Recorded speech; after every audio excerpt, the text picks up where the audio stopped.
Have you ever wondered how this turns into this?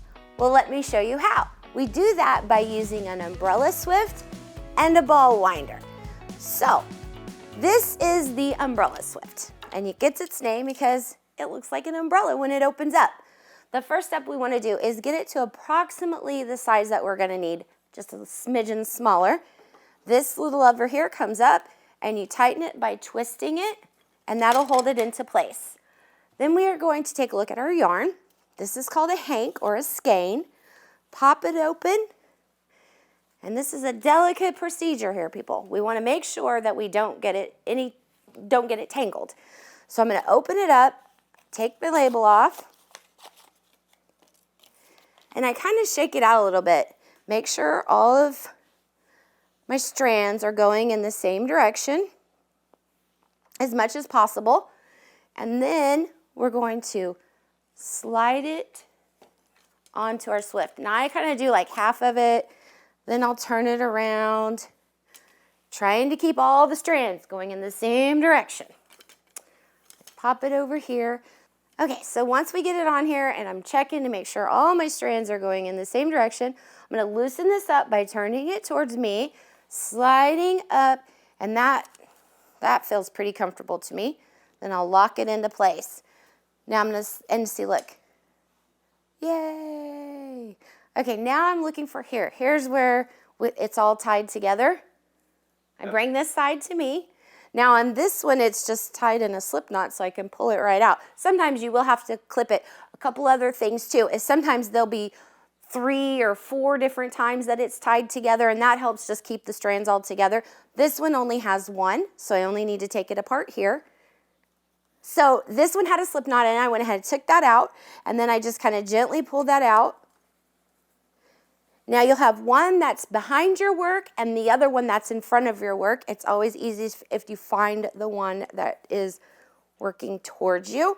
And then I'm going to tuck this other one back here. Make sure that when you tuck this back here that it's not wound around any of your swift pieces. You'll find out really quick if that happens. Okay, so I've pulled this out. Now I'm going to come over here to my ball winder. This is my tension rod. Now I want to make sure that it's opened all the way up as far as it'll go, because this is going to control the tension going into your ball winder, and that's going to determine how your machine winds your ball nice and neat.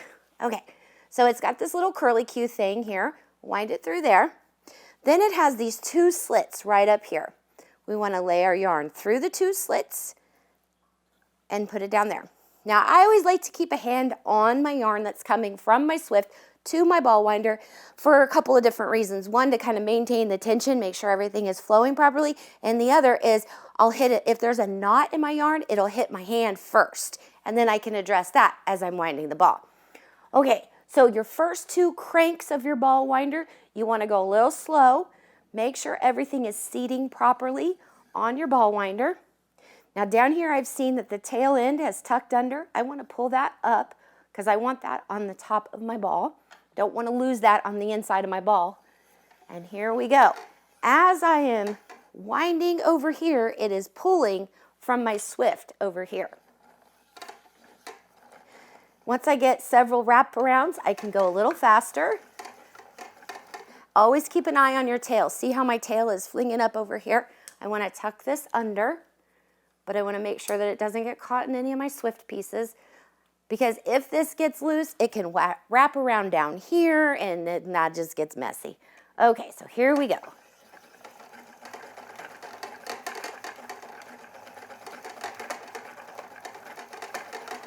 Keep an eye on that tail. It's being a little...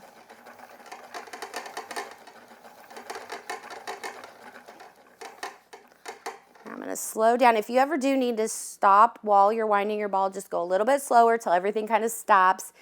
And I'm going to fix this one more time. I'm going to go up high because down low wasn't working this last time. Okay. All right. Now we'll go back. Start off a little slow again, then get a little faster. This is also a great thing to let your kids help you with adult supervision, of course.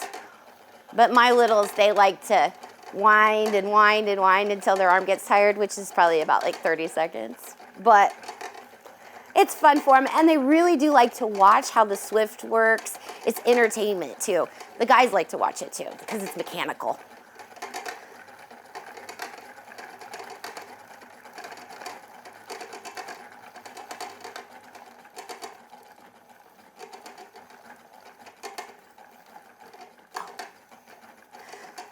So you need to watch your speed as you're going along, because if you get going a little bit too fast, your ball might fly off the end of your ball winder. Maybe. Ask me how I know.